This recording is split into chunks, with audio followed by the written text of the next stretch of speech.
చేయటం, నిద్ర పట్టే విధంగా జీవన విధానంలో మార్పులు, ఆరోగ్యకరమైన ఆహారం తీసుకోవడం, మితంగా వ్యాయామం చేయటం, అవసరమైతే వైద్య పరీక్షలు చేయించుకోవడం.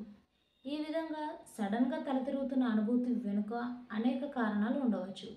అవి తాత్కాలికమైనవైనా, దీర్ఘకాలికమైనవైనా సరే, వాటిని నిర్లక్ష్యం చేయకూడదు. రాత్రి భోజనం తర్వాత నడవడం మంచిదా చెడ్డదా? నిజం తెలిస్తే మీరే షాక్ అవుతారు. మీరు కూడా రాత్రి భోజనం చేసిన వెంటనే నడకకు వెళ్తారా? అది మీ ఆరోగ్యానికి మేలు చేస్తుందని ఆలోచిస్తారా? అవును, అయితే ఈ వార్త మీకోసమే.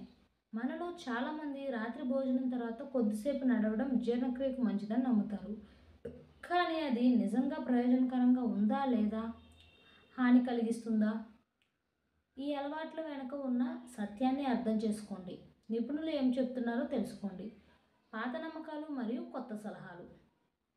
భోజనం తర్వాత కొద్దిసేపు నడవడం ఆరోగ్యానికి మంచిదని ఇంట్లో చాలా సంవత్సరాలుగా జరుగుతుంది.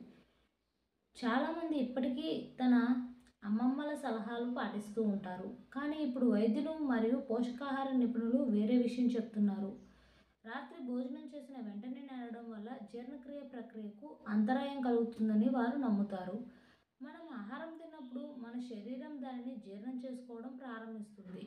మరియు అలాంటి పరిస్థితుల్లో వెంటనే నడవడం ప్రారంభించడం వల్ల వ్యతిరేక ప్రభావం ఉంటుంది. సైన్స్ ఏం చెప్తుందంటే, నిపుణుల అభిప్రాయం ప్రకారం తిన్న తర్వాత శరీరానికి కొంత విశ్రాంతి అవసరం. తద్వారా రక్త ప్రవాహం కడుపు వైపు కేంద్రీకృతమై ఉంటుంది మరియు జీర్ణక్రియ సరిగ్గా జరుగుతుంది. మీరు రాత్రి భోజనం చేసిన వెంటనే వేగంగా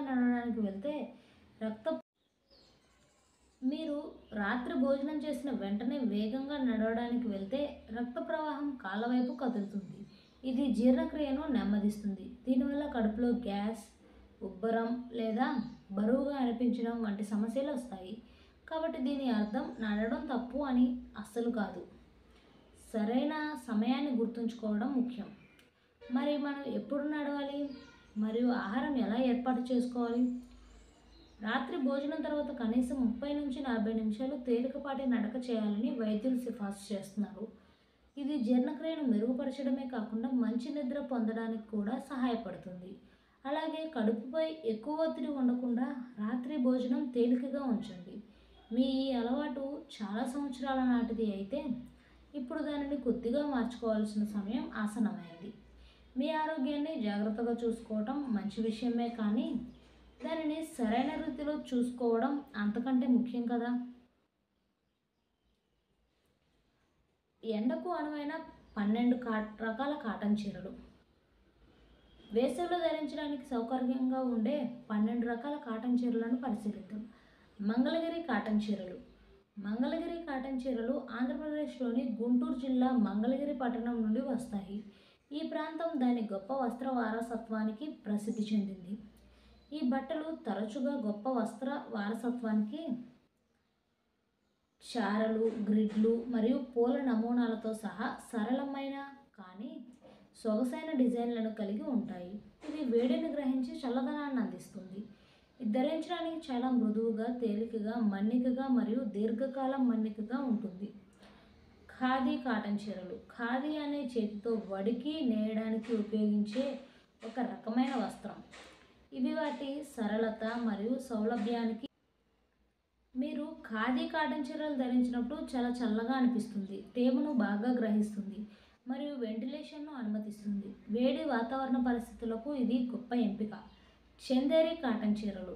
ఈ బట్టలు ఆంధ్రప్రదేశ్లోని చందేరి పట్టణం నుండి వస్తాయి. ఇవి తేలికమైనవి మరియు క్లిష్టమైన డిజైన్లను కలిగి ఉంటాయి. తరచుగా బంగారం లేదా వెండి లేసులతో ఎంబ్రాయిడరీ చేయబడినప్పటికీ అవి కాటన్తో తయారు చేయబడ్డాయి మరియు వేసవి దుస్తులకు అనుకూలంగా ఉంటాయి. మహేశ్వరి కాటన్ చీరలు. వారు మధ్యప్రదేశ్లోని మహేశ్వర్ నగర్ నుండి వచ్చారు. ఇవి పత్తి మరియు పట్టుదారాల ప్రత్యేకమైన మిశ్రమానికి ప్రసిద్ధి చెందాయి. ఇవి సొగసైనది, తేలికైనది, అందమైన నమూనాలను కలిగి ఉంటుంది మరియు వేసవికాలంలో ధరించడానికి స్టైలిష్గా మరియు సౌకర్యంగా ఉంటుంది. కోటా కాటన్ చీరలు. ఇవి రాజస్థాన్ రాష్ట్రంలోని కోట నుండి వచ్చిన ప్రత్యేకమైన చీర రకాలు. ఇవి మృదువుగా మరియు తేలికగా ఉంటాయి. ఇవి చిన్న పొలుసులు లేదా చారలను కలిగి ఉంటాయి. ఇవి మంచి వెంటిలేషన్‌ని అనుమతించడం ద్వారా ఫ్యాబ్రిక్‌ను చల్లగా ఉంచడంలో సహాయపడతాయి. ముద్రించిన కాటన్ బట్టలు. ఇవి తేలికైన కాటన్‌తో తయారు చేయబడ్డాయి. ఈ డిజైన్‌లలో సాంప్రదాయ మూలాంశాలు, నమూనాలు మరియు వియుక్త నమూనాలు ఉన్నాయి. వీటిని నిర్వహించడం సులభం. సరసమైన ధరలకు లభిస్తాయి. Linen cotton. ఇవి అధిక నాణ్యత కల కాటన్ మరియు లెనిన్ కలయికతో తయారు చేయబడ్డాయి. వాటిని మృదువుగా మరియు గాలి పీల్చుకునేలా చేస్తాయి. ఇవి గాలిని పీల్చే స్వభావం కలిగి ఉండటం వల్ల వేసవి దుస్తులకు అనువైనవి. చెట్టినాడ్ కాటన్ చీరలు. ఇవి వాటి బోల్డ్ రంగులు, ఆకర్షించే నమూనాలు మరియు చారలకు ప్రసిద్ధి చెందాయి. మన్నికైనవి. రోజువారీ దుస్తులు ధరించడానికి అనుకూలం. వీటిలోని నమూనాలు ధరించే వారికి ప్రత్యేక ఆకర్షణను ఇచ్చే ప్రత్యేకమైన దృశ్య నిర్మాణాన్ని సృష్టించాయి. కడ్వాల్ కాటన్ చీరలు.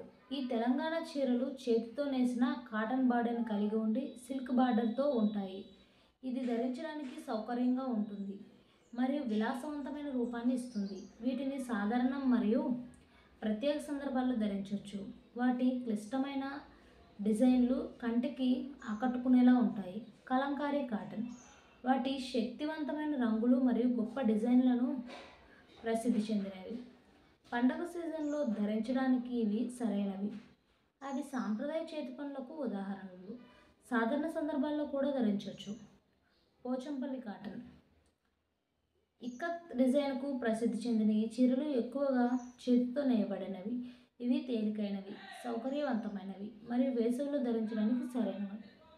హ్యాండ్ బ్లాక్ ప్రింటెడ్ కాటన్ చీరలు. ఇవి చెక్క దిమ్మెలతో చెక్కబడి చేతితో ముద్రించబడిన క్లిష్టమైన డిజైన్లను కలిగి ఉంటాయి. వీటి ప్రకాశవంతమైన రంగులు మరియు ప్రత్యేకమైన నమూనాల కారణంగా వేసవి పండుగ కారణాలకు ఇవి సరైనవి. ఈ 4 విషయాలపై అవగాహన ఉంటే మీ జీవితం సుఖమయం. కర్మణ్యేవాధికారస్తే మా ఫలేషు కదాచన మా కర్మఫల హేతుర్భు మా తే సంగోత్స్య కర్మణి. భగవద్గీతలోని ఈ ఒక్క శ్లోకాన్ని అర్థం చేసుకొని ఆచరిస్తే చాలు, జీవితం సాఫీగా సాగిపోతుంది. పనులు చేయటం వరకు మాత్రమే మన చేతుల్లో ఉంటుంది. దాని నుంచి వచ్చే ఫలితానికి మనతో ఎటువంటి సంబంధం లేదు. మనం ఎవరైనా ప్రేమిస్తే, వాళ్ళ కోసం ఏదైనా చేస్తే తిరిగి ఆశించకూడదు. వాళ్ళు మనతో ఎందుకు ప్రేమగా ఉండటం లేదని బాధపడకూడదు. ప్రాణంగా ప్రేమించిన రాధ దూరం అయినప్పుడు కృష్ణుడు చాలా బాధపడ్డాడు. ఆయనకు తెలుసు, కర్మలను మాత్రమే తాను ఆచరించగలనని. ఫలితం దేవుడిపైన తన